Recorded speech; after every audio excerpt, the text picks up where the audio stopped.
Ayan po si Kiefer nung bata pa siya. Okay? Kung makikita nyo dito mga kaloys, pinost ito ni Kevin Louis Alas. Hindi ko alam kung tatay niya to or kapatid. Kasi may kapatid siya na basketball player din. Okay? Yung mas matanda sa kanya na kapatid. So sinabi dito si Kiefer Alas. So tinag niya si Kiefer Alas. So si Kiefer Alas po to nung bata pa siya at 2012 itong picture na ito. So nasa pool po siya. So December 11, 2012 itong post na ito. So kung titingnan niyo mga kaloys, kung chinek niyo yung link, ano nga siya? Hindi siya malalim, pero pool nga siya. Okay? So ibig sabihin nun, bata pa lang ay exposed na tong si Kiefer sa pool. And you have to take note mga kaloys, tama nga kayo, ang mayaman kasi mas mayroon silang pera para sa entrance fee, para magbayad ng swimming lesson kaysa mahihirap. Unless mahirap kayo na wala kayong ilog or hindi ko tabi sa dagat. Diba yun yung ganun ang tendency mga kaloys? And usually, halimbawa yung mga kaklase ko sa Ateneo, okay, na mga scholar, hindi naman mayaman, natutulan silang mag-swimming nung may PE sa college, di ba? Yung PE1 or PE2 ba yun? So, swimming yun. So, yung iba doon lang natuto. Kasi nga, walang pera. Okay? Pero, kung mayaman ka na, probably, bata ka pa, marunong ka ng lumangoy. Di ba? And yun na nga, paano ka nga papasa sa PE1 or 2 kung hindi ka marunong lumangoy? Unless kagaya ka na Divine na sa Nigeria, baka wala silang PE1 or 2. Right? So, kayo na humusga mga kaloys. Pero meron tayong ipakita sa inyo mga kaloys na according to studies, okay, magsasabi talaga na nagsinungaling si Kiefer sa kanyang narration.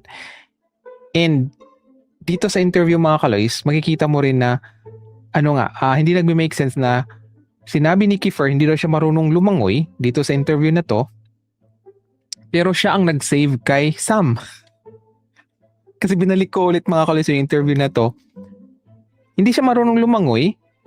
Kailangan niya magsinungaling na hindi siya marunong lumangoy para pabiktima siya. Ibig sabihin nun na wag niyo nang usigin or wag niyo nang imbestigahan ang mga players kasi biktima rin sila. 'Di ba? Ganon yung gusto nilang iparating sa taong bayan. Pero hindi naman bobo ang taong bayan eh.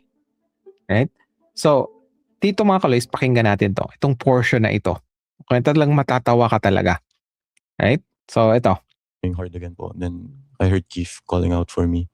And then, I started cramping na po nun. So, yung stories nila mga kaloys, even yung tatlo, lahat sila nagka-cramps.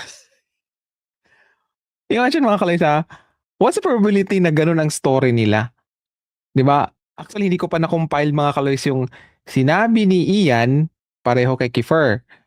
Sinabi ni Ian pareho kay Jared Buhay. Pareho kay Sam. Pero hindi nagtugma kung sino yung kasama ni Divine. Okay? Abangan nyo yun mga kaloys yung analysis, yung comparison natin na video. At talagang doon talagang makikita na dapat talaga imbestigahan itong mga players nito kasi unang-una, mayroong initiation. 'Di ba? Pangalawa, nagsisinungaling sila. Okay? Ginamitan natin ng math at science at sila mismo ay hindi nagtugma nga yung statement nila. Pakinggan na to si Sam. Nung nagka-cramp na po ako, it was just my hands na swimming.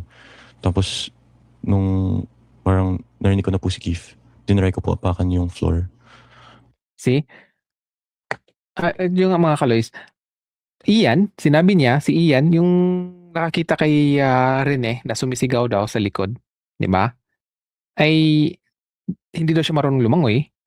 Ang only way daw na ginawa niya is, di ba, itatouch yung sand tapos mag-jump.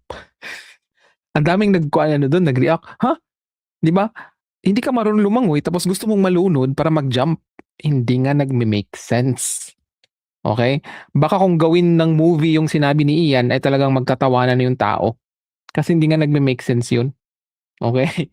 Na ganun ang gagawin ng hindi marunong lumangoy. Magpalunod. Di ba? Di ba ang gago talaga? Pero anyway, yung mga utak criminal ay the probability is very high nang gagago talaga.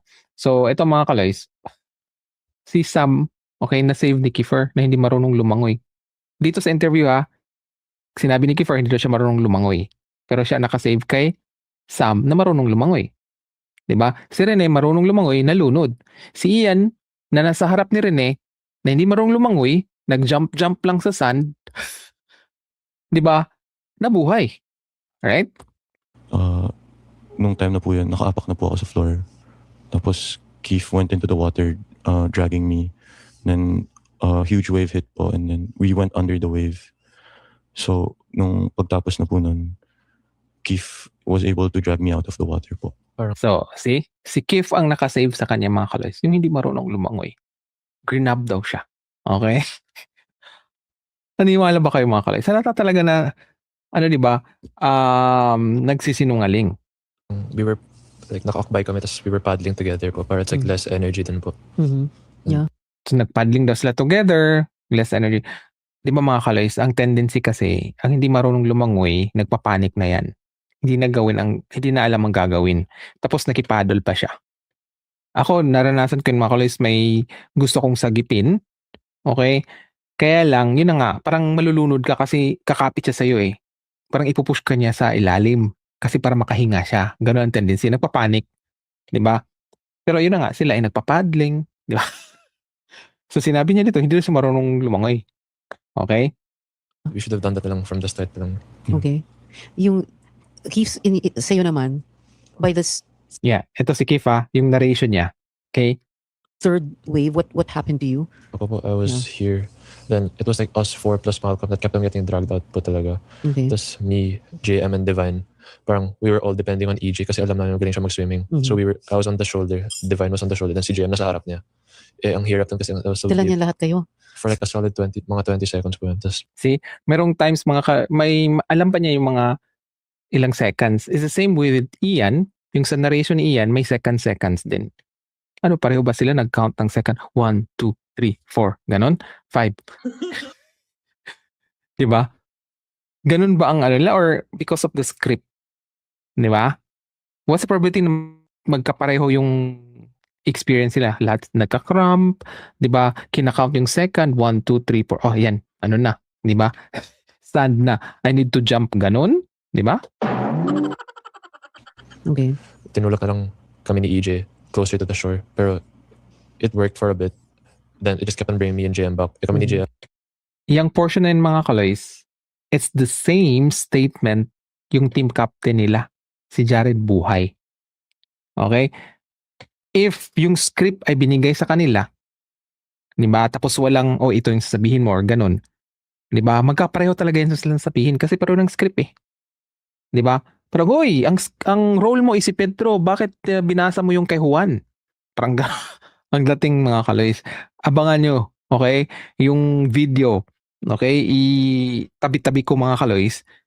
Script talaga. Okay? Parang naka-bear hug na kami to each other to try and float.